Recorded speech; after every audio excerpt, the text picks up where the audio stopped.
Olá, como vai? Tudo bem? Sejam muito bem-vindos. O Senhor não vê como vê o homem. O homem vê o exterior, porém o Senhor vê o coração. Vocês já pensaram sobre isso? Como Deus nos vê? Nosso versículo para decorar está em 1 Samuel 16, 7. O Senhor não vê como vê o homem. O homem vê o exterior, porém o Senhor vê o coração.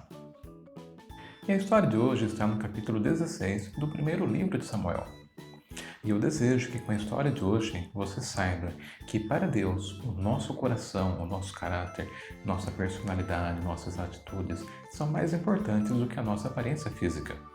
Também desejo que você queira ter um coração que agrade a Deus e que você ore a Deus pedindo isso e se empenhe ao máximo para agradar a Deus com a sua vida.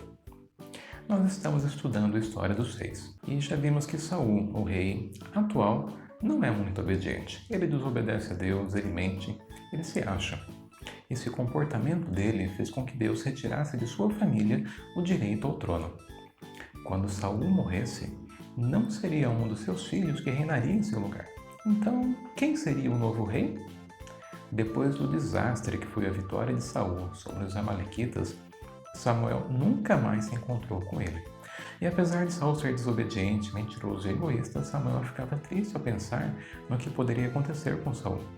O Espírito de Deus se afastou de Saul e Samuel sabia disso. Naquela época, Deus enviava seu Espírito para capacitar alguém para um propósito especial, e era uma pessoa por vez.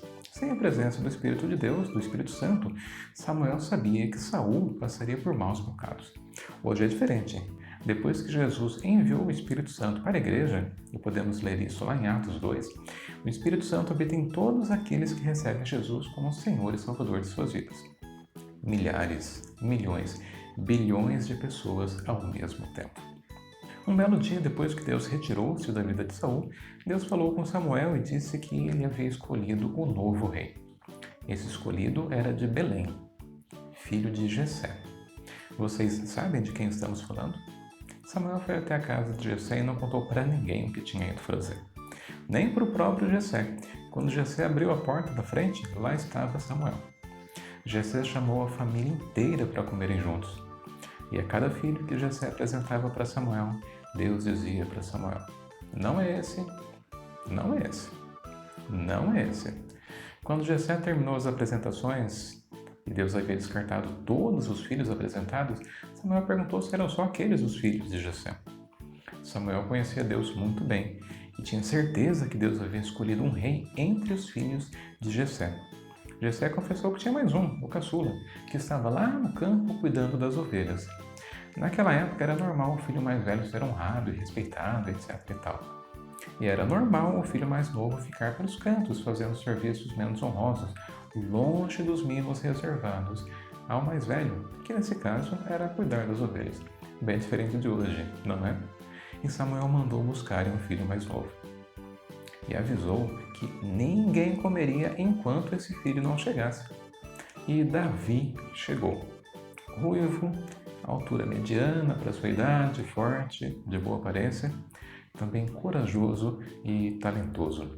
O seu estágio como pastor lhe ensinou a ser corajoso, forte e bondoso, e ele também teve tempo para desenvolver seus talentos e era um grande tocador de harpa e compositor. Quando Samuel olhou para Davi, Deus disse que era ele.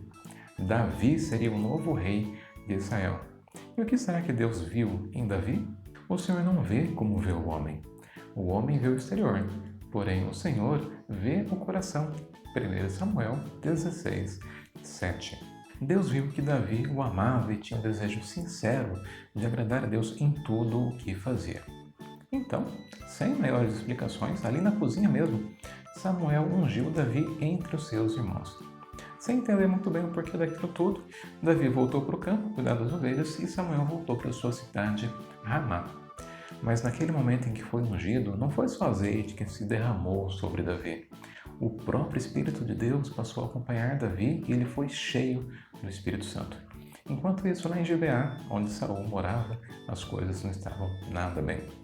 Saul estava triste, tinha momentos de forte depressão, estava paranoico, ele estava sofrendo as consequências dos seus pecados. Mas vamos para um parênteses importante. Tristeza que não passa é coisa séria. Depressão é coisa séria. Pensamento suicida é coisa séria. Se você não se sente bem, procure ajuda profissional. Não é vergonha alguma fazer terapia e tomar remédio. E se você conhece alguém que esteja passando por isso, ofereça seu apoio e suas orações.